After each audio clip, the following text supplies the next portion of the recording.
Everyone, welcome to episode 5 of Around the Bird Bath. This is Alamo Audible's baseball-centric podcast, and in my very honest opinion, the number one spot for UTSA baseball chat on this beautiful World Wide Web of ours. I want to say thanks to Dan, our host for the podcast.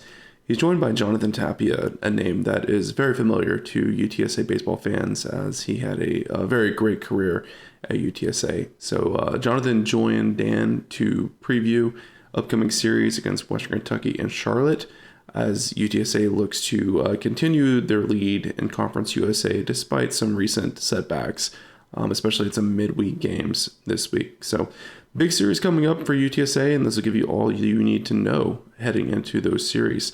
So stay tuned, and also stay tuned. We have a new episode coming to the Republic of Football podcast feed this week.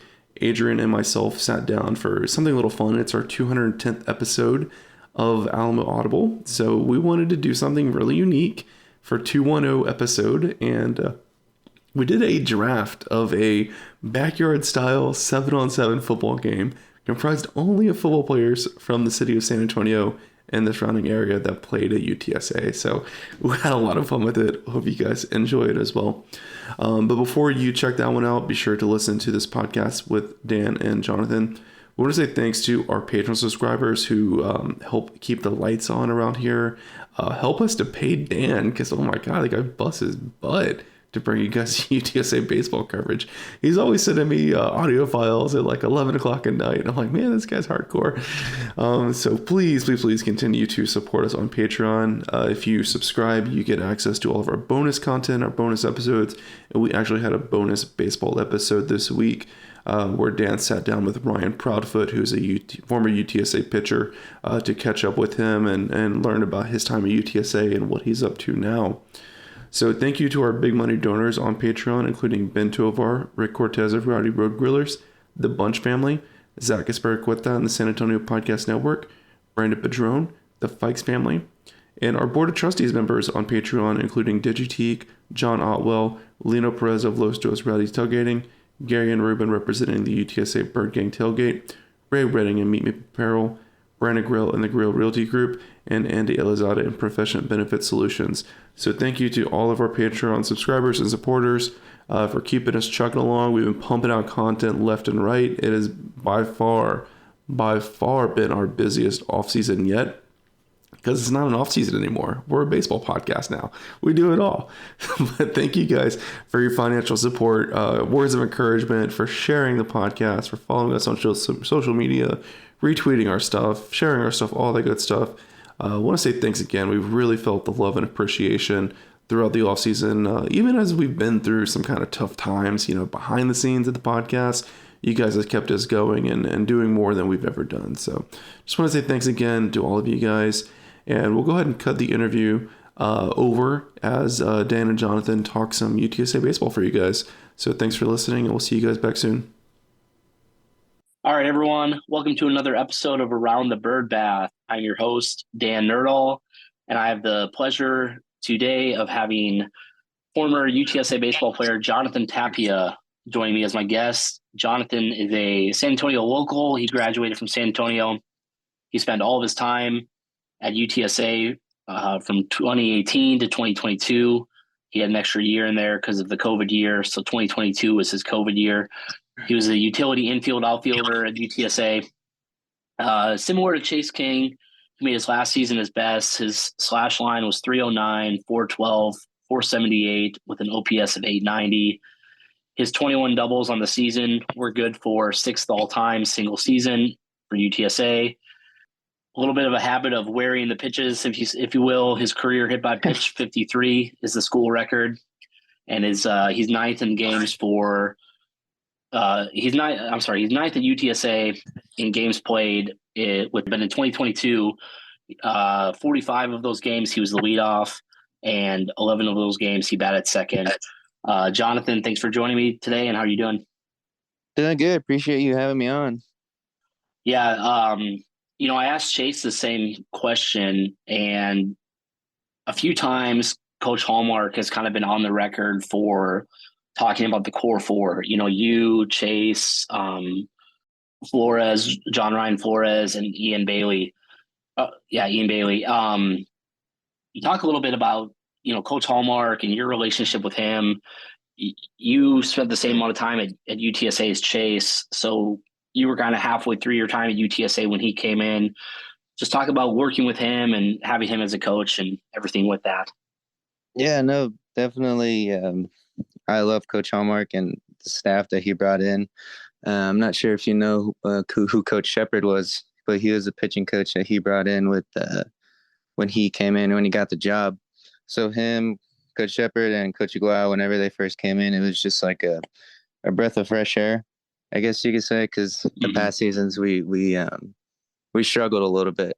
And I just thought it's just a good time for the program just to rejuvenate and get some new faces in here to see where this program can go. And obviously, you can see the changes that he's made in this last season and this season especially.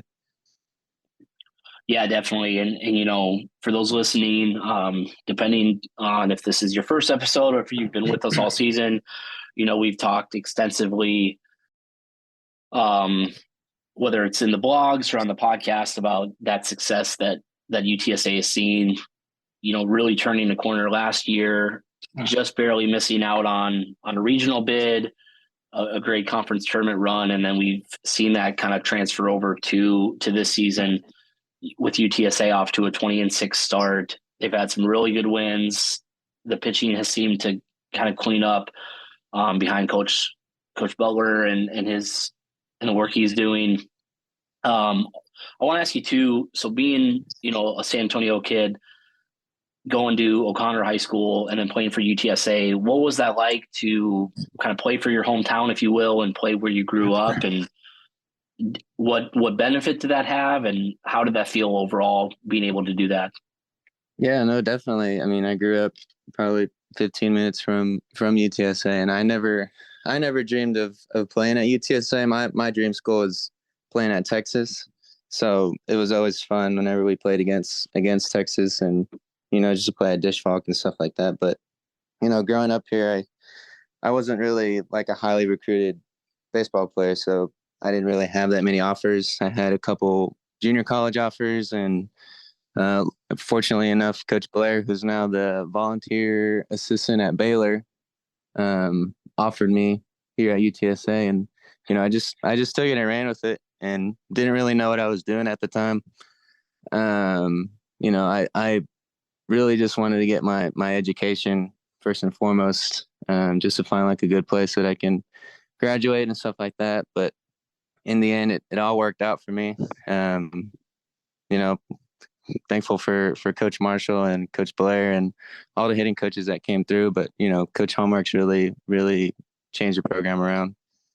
Yeah. And we'll talk more about some of those changes specifically as we kind of go throughout covering the content on this episode, maybe talking about the home runs. We'll get there in a little bit. And we already mentioned the pitching. UTSA last year finished in the mid 100s, like I think 123 or so with pitching with a 5.4 ERA. And going into last night's game on Tuesday against the Islanders, not the result they wanted, losing 8-2, but going into that game, they were still 10th in the nation in pitching with a 3.03 ERA, I believe.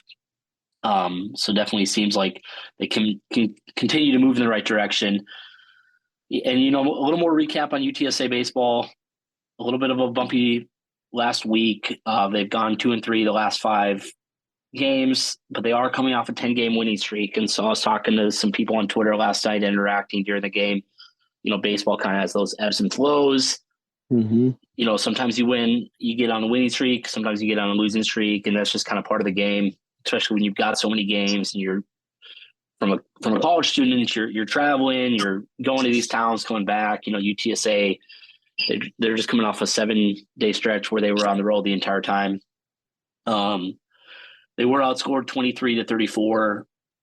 I wanted to get your perspective and kind of your opinion on Tuesday games. Someone on Twitter, they kind of asked like, hey, it seems like the past couple weeks, things haven't gone as well in the Tuesday games, like why they've been struggling. interestingly enough, across the season, UTSA is actually still doing pretty good in the Tuesday game. They're 4-2 now on the season. They got off to a 4-0 start and dropped the last two. But from your perspective, Jonathan, how did you feel about those Tuesday games? And did you like them? Were they kind of tough to get up for, or what were your thoughts about them? Yeah, no, definitely Tuesday games are up in the air just because, you have to travel 4 or 5 hours somewhere on a bus, just knowing that you got to come back that same night. You won't get back till about 1 or 2 o'clock in the morning. Then you got to go to class the next day. But Tuesday games are tough, but eventually they'll help you whenever you win those Tuesday games. They'll help you with your RPI and stuff like that. Also, you get to go, last year we played at TCU on a Tuesday. We beat them. It's a good boost of confidence when you win those Tuesday games going into the weekend. And I mean, UTSA this season, they still have a few opportunities for some big wins on Tuesday. Texas State comes to town in a couple weeks. Before that, they travel to College Station to play A&M. While A&M started the season ranked, I think, number 5, they've dropped all the rankings. They've had a little bit of a tough start to the season with some injuries and just the offense not getting moving. The other thing that UTSA has kind of had this lately, now that they've been on the road, the bird bath, they've got the turf in the foul territory now, but the playing field is still grass and dirt. But Rice, they play on turf. Charlotte plays on turf. They're going to go to Charlotte next weekend. Mm-hmm. Is that tough for you as an infielder, going from kind of grass to turf to grass back to turf? Does that affect kind of your rhythm of playing that shortstop or second base, or even if you were in the outfield, just how fast you can move or how fast that ball moves? How do you adjust kind of going back and forth? No, definitely. Just like, so for some reason, there's different types of turf. And, for example, we played at Sam Houston State last year, and their turf was completely different than playing at Charlotte's turf. For some reason, the ball would take one hop off the turf at Sam, and it would just eat you up for some reason. And then at Charlotte, it would just roll and just die in the turf.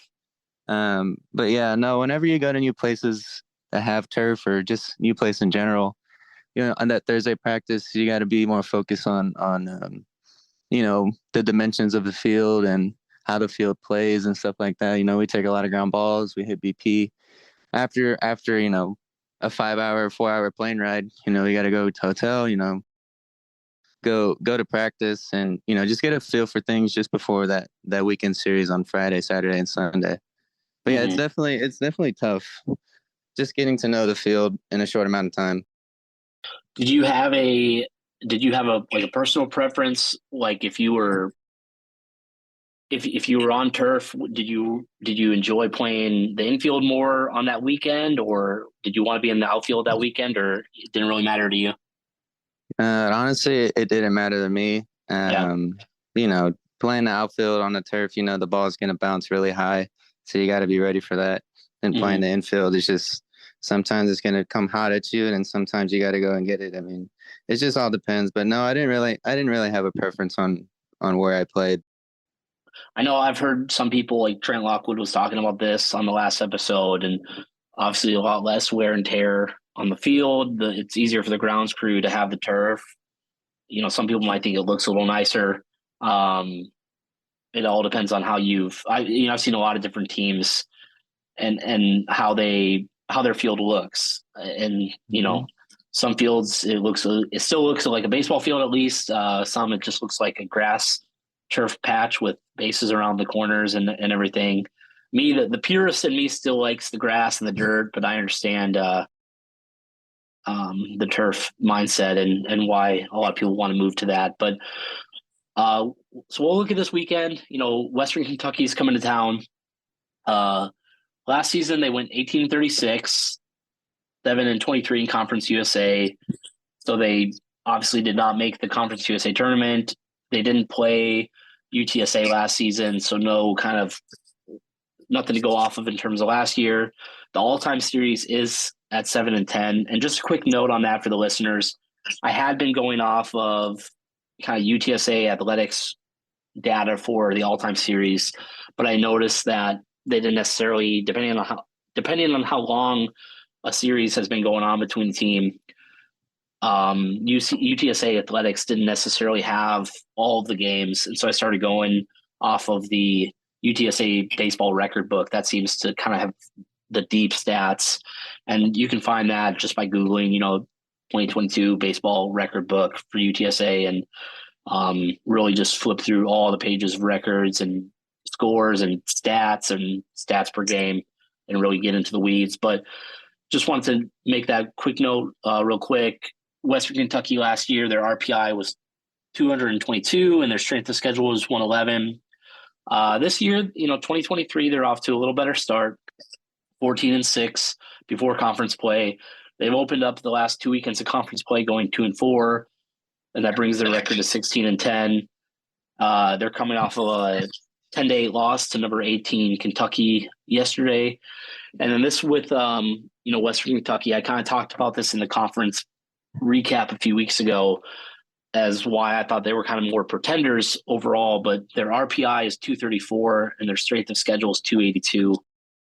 And then all their wins are against RPI of 101 or lower. So, their record maybe doesn't tell the complete story of how they are as a team, but at the same time, we've already talked about baseball can be funny where, sometimes teams are just hot and they're just going to string a few games together and come away with some few wins. So, Jonathan, what I want to ask you, UTSA, we already mentioned, kind of coming off a little bit of a bumpy week, 2-3. How do you approach kind of the weekend ahead, knowing that you're going back into conference play again? How do you kind of snap out of, like, if guys maybe have struggled to the plate, the team as a whole isn't necessarily putting together a lot of runs? How do you guys kind of come out of that and get ready for a conference opponent? Yeah, no, definitely that week. So today's Wednesday. So today and tomorrow, you definitely got to take practice, what you need basically.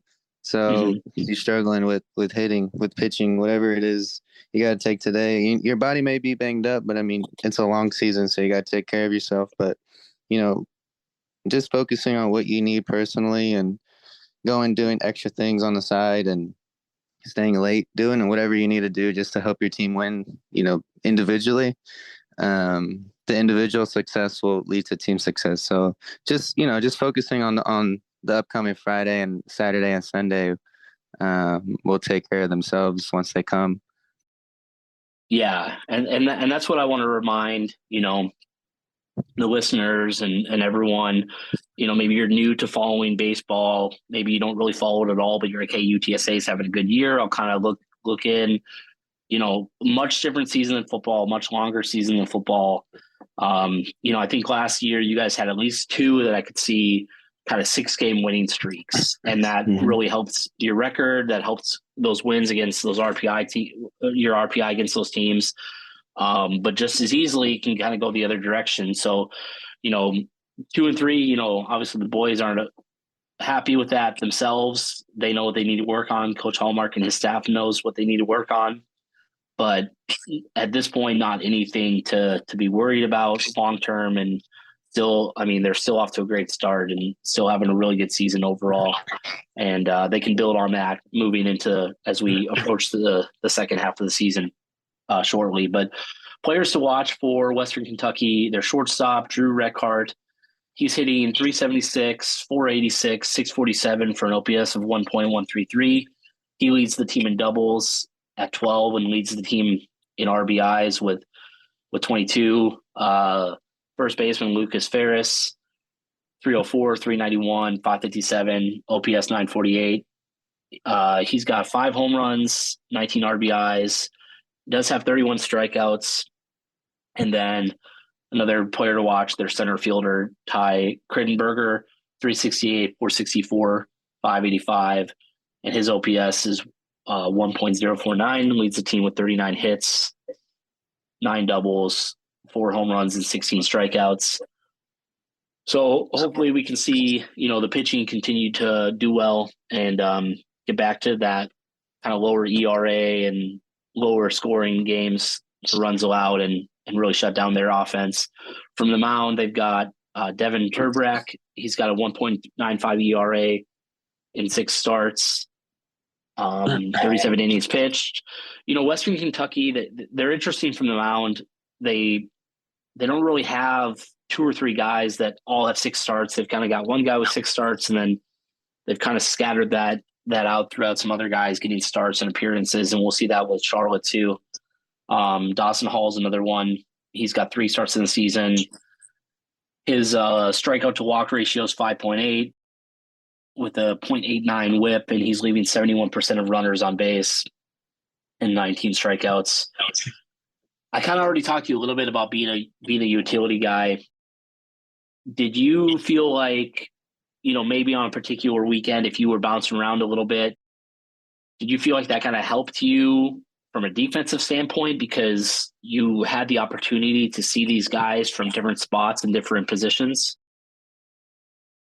I mean, I don't think you could say it helped me out. I just felt like it kept me more engaged in the game, just because every position has its different qualities and different things you got to deal with. So I think you can say it just keep me more engaged. Just, playing third base is completely different than playing second base.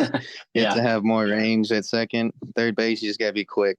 Your first step's probably your biggest one, and second base, you could have a bad first step and still get to the ball. But yeah, I would just say it just kept me more engaged on defense. Yeah, and that makes sense. Moving around helps with that and everything. Getting into Charlotte, they'll be on the road for this, and kind of interestingly, another start of a road series or a road schedule, if you will. Next Tuesday they'll play at Incarnate Word. So while that's on the road, at least it's here in San Antonio, and then they'll fly to Charlotte, and then they'll come back and travel to College Station to play A&M that following Tuesday. I do want to note that this weekend or next weekend, against Charlotte, it is a Thursday through Saturday series. So they'll play Incarnate Word on Tuesday, and then they'll fly to Charlotte probably on Wednesday and start on Thursday. How would the coaching staff, I guess, and how would you guys kind of approach a shorter week? Like, what are you changing up? What are you making sure that you're still getting in terms of reps and practice? And then what are you kind of maybe cutting out since it's a shorter week? Yeah, so I think practice that week you can throw out the door because, you play on Tuesday and then you leave on Wednesday. So it's basically just getting rest because that's a short week playing 4 games. And then you got to fly on a plane too. It takes a toll on your body. Just for, if people don't know out there, it's a lot of traveling, especially for 18 through 21-year-olds traveling every single weekend, it seems like. But yeah, just a short week. You can throw practice out the door and just mainly focus on your recovery and taking care of your body. But it's all hands on deck. Just whoever can play can play. Whoever can pitch, we're gonna put you out there and give it your best shot because I know that's what Coach Homework would want. Yeah, for sure. And so you mentioned that the short week and getting that rest. So hopefully the game against the Tuesday team, this time being Incarnate Word, hopefully you can have a real good quality outing from your starter, whoever that ends up being, and you don't have to tap into that bullpen too much because you're going to need them come Thursday. The nice thing about UTSA this season, they've got Luke Malone. Hopefully, I would imagine he's good to go after taking a comebacker to the head in Friday's game against Rice, but hopefully he's good to go and he can give you a really good quality outing on Thursday. I mean, I don't think outside of the game against Rice where he had to leave, I don't know if he's had a start this year less than 6 innings. I could be wrong on that, at least 5, but he's someone that you can really count on. So if you do tap into the bullpen on Tuesday, at least on Thursday you can hopefully get a pretty good start out of him and give those guys some rest going into Friday and Saturday. Charlotte last year, pretty good season, 37-21, 18-12 in conference play.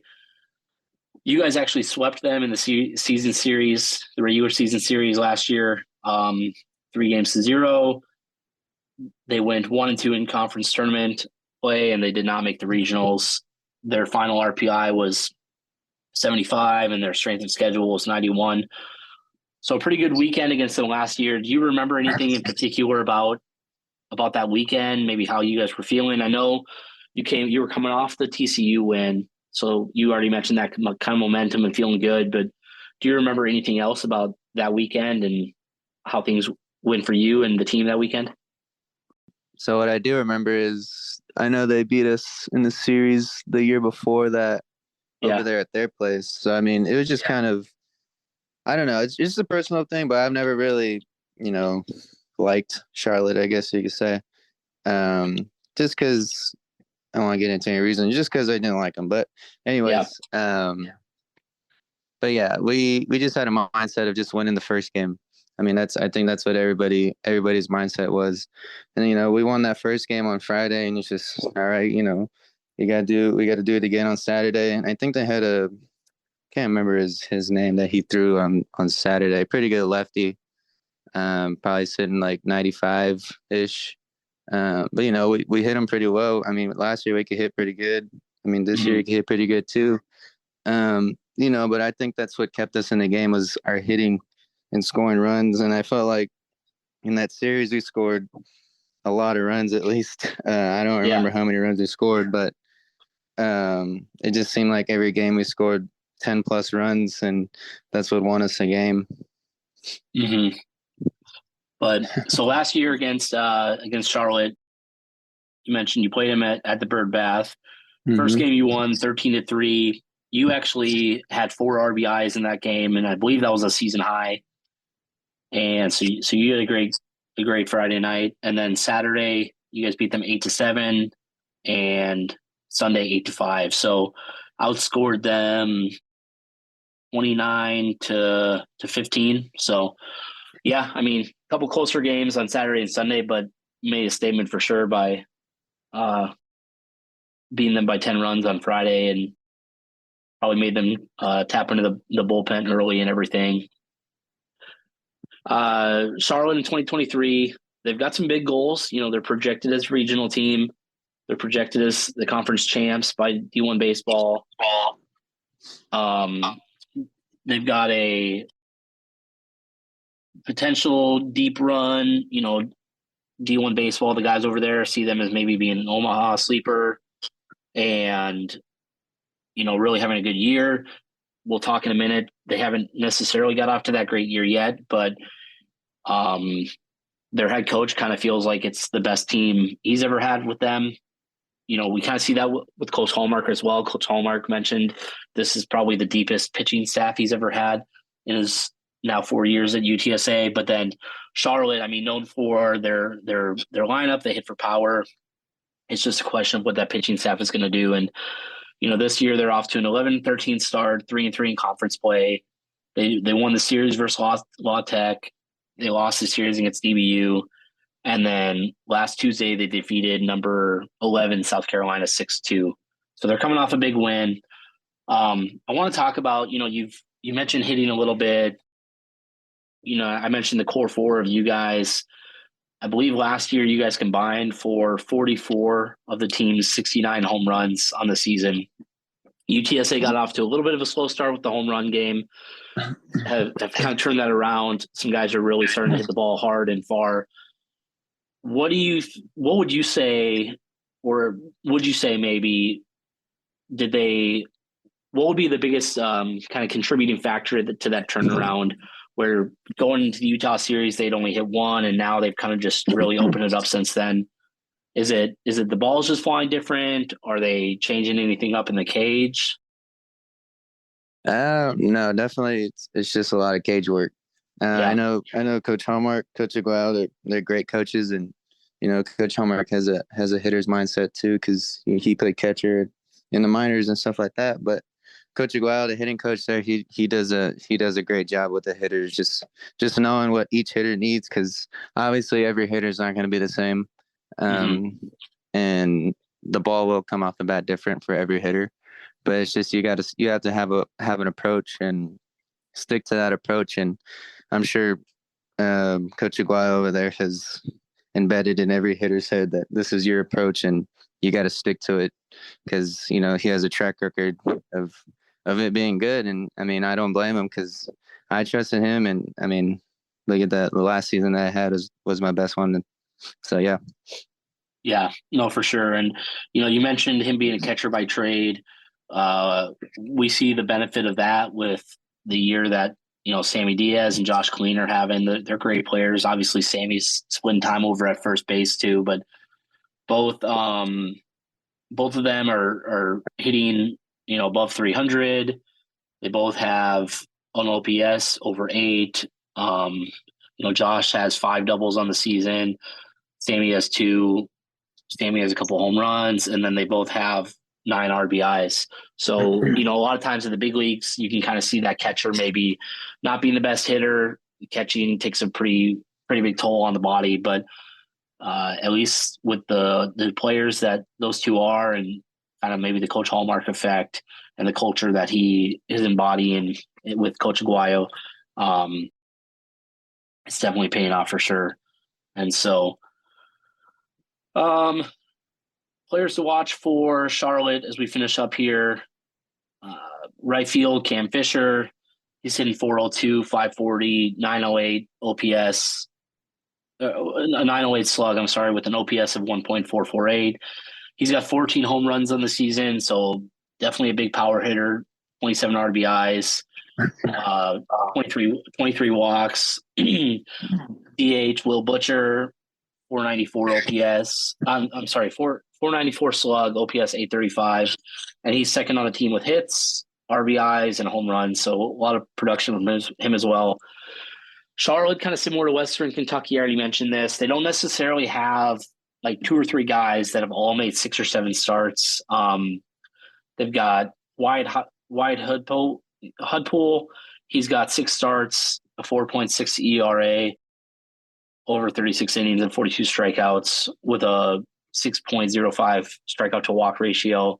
And then, all their other guys are kind of a few more appearances than starts. So we'll see what they do over the weekend. They're probably still trying to figure out, moving into conference play now, how they want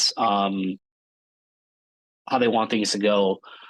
Kind of my last question for you, Jonathan, and then I'll give you a chance to share one more baseball story as we finish up. When I had Trent Lockwood on, Trent played first base for UTSA, for those who maybe didn't listen to the episode or aren't as familiar with him, and real good hitter at the plate. And when I shared kind of the pitchers and some of the pitchers' opponent batting average and everything, he talked about jumping on those pitches. And when you have a strike thrower jumping on those pitches, is that kind of the approach you're taking too? If you got a guy who's throwing a lot of strikes and a lot of strikeouts, are you jumping on him early, or how are you approaching him? Yeah, no. So if a guy's throwing a bunch of strikes, it all comes down to, preparation and the day before, that week before. Coach Aguayo, Coach Hallmark do a great job of giving us, percentages of pitches thrown in the strike zone, and, fastball percentage thrown, change up, slider, and so on. So, they give us those percentages, and, if the strikeout percentage is high, he either has a good slider, a good fastball, or whatever the case may be. But if he's gonna fill up the zone, then yes, we're gonna be on the attack and put the ball in play, because good things happen when you put the ball in play. So yeah, and with that, you mentioned putting the ball in play. Wide Hudpool, his opponent's batting average on the metric is called BIP, and it's balls batted in play. And it's basically just kind of what the average is when the hitter puts the ball in play and versus not. And it makes sense because Wyatt is known for a lot of strikeouts, but that BIP metric is 340. So it seems like if the Roadrunners can put the ball in play and kind of create action and kind of use some small ball, some situational hitting, it will really pay off for them. Well, that's all I've kind of really got for the listeners. So just recapping again, Western Kentucky this weekend, Friday, Saturday, Sunday, all 3 games of the Bird Bath. If you can't make it out, the games will be on Conference USA TV.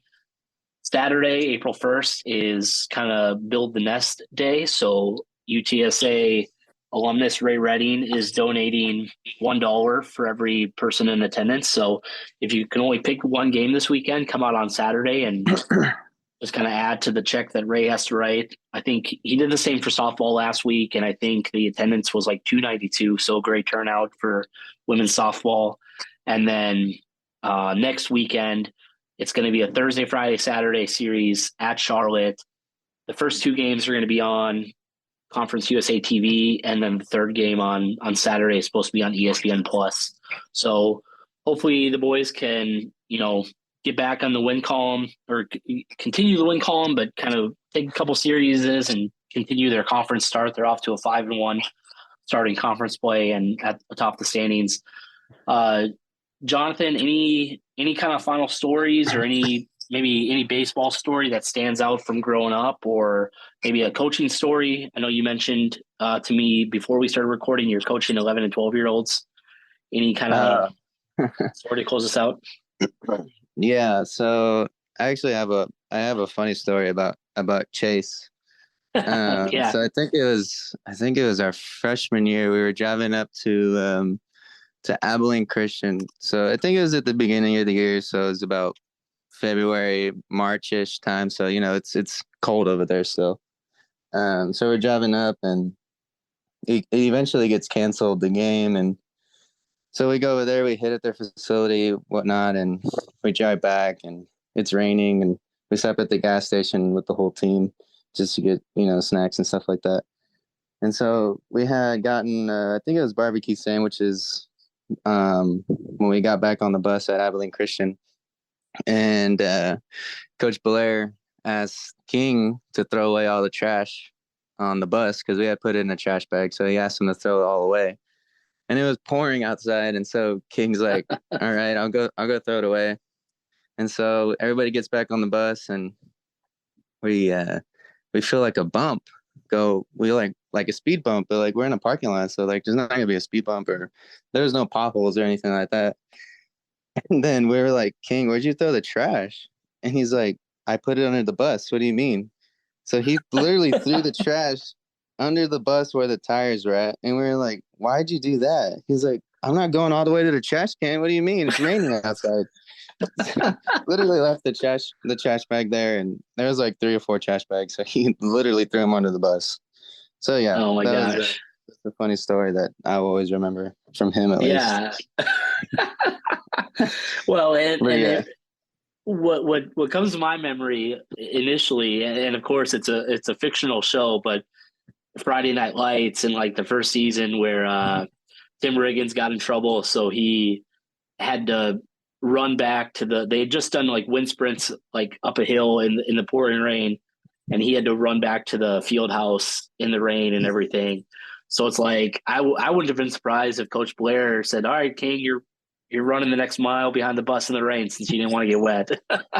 I actually have a funny story. I'll be quick, but yeah, it's about King too. So Coach Blair is our freshman year too. King, I don't know where King was. I think he was in the dugout. Coach Blair runs up to him, and he's like, King, go ask the field guy for the keys to the batter's box. And so King, being a freshman, he's like, keys to the batter's box? And he's like, all right, I'll go ask him. And so King goes asks the field guy, like, do you have keys to the batter's box? And the field guy's like, keys to the batter's box? What do you mean by that? And then so King came back. He's like, he doesn't have keys to the batter's box. And then if you think about it, Coach Blair just made King look like a fool because there's no keys to the batter's box. So, but yeah, that was another funny little story that I always remember from him, because he's not the brightest kid, but he has some funny stories. Yeah. He's got a good heart. That's what we always say. Yeah. Right? Yeah. Right. Well, and that's like the video, like, sending the kid in for blinker fluid, Yeah. Right. But, well, I'll have to get Chase back on. He mentioned after I had him on, he's like, hey, I'll come back on whenever. He enjoyed it and stuff. And I'll have to give him an opportunity to defend himself. Yeah, definitely. Maybe we can just, that. we'll just get you guys on and just kind of have like a roast session and see who can kind of put somebody down the best. I'm sure he has a bunch more because me and him, we roomed on the road too. So we have a bunch more stories. What, let me ask you one more question since you mentioned all the traveling and, you touched on just for a college student especially. And, we know that baseball, unfortunately, just doesn't have the budget as much as football. And obviously baseball, you're playing 3-4 games a week as opposed to just one. Whereas maybe MLB teams, they've obviously their budget is huge, so they can maybe stay on the road if on a big stretch or whatever. But what were some of your favorite places that you traveled when you played for UTSA? Oh, that's a good question. So my favorite place to play at, I would say, is Southern Miss. Yeah. Especially the last 2 years, just that environment over there is none other. At least I've never played in an environment like that. You got people yelling at you, screaming at you, and they got a big old horn over there too. I don't know if you've ever heard the horn that they have. It's just a big old train horn that they have that they honk every time they score a run or hit a home run, stuff like that. But another field is, I would say, Charlotte is a nice field too. It's just more like the scenery behind it. Yeah. It's just a nice field to play at. The infield's turf, outfield's grass. And it's just a nice campus that they have too. Mm-hmm. But yeah, it's definitely Southern Miss. If you ever have a chance to go to Southern Miss, I definitely go. Yeah, it seems like they've got a really nice facility down there. I know for the longest time that's where the Conference USA tournament was. Obviously, they're in the Sun Belt now, so now it's going to be at Reckling Park in Houston at Rice's facility, and they've got a great ballpark too. It seems like. Is there like an inside joke with Ruston, Louisiana? Because when I was talking to Chase and Ian and Flo after one of the games, they're like, yeah, you got to get to Ruston, and that kind of surprised some of us a little bit. So is there an inside joke that makes Ruston so good, or? I think it's just the inside joke that Ruston is so bad, and that's the thing. It's just there's literally nothing over there. We stayed in a hotel. It was about probably say like less than 10 minutes away from the field, but the only thing next to it was a Waffle House. So we were there the whole weekend for that Conference USA tournament, and it was just a Waffle House, and then you had to walk to the gas station, which is another 5-minute walk. So yeah, there's literally nothing out there. It's a nice field. I could tell you that. It's probably another place that I like playing at too. Is La Tech. They got a nice new field at the Love Shack over there. Yeah. Just unfortunate that it happened the way.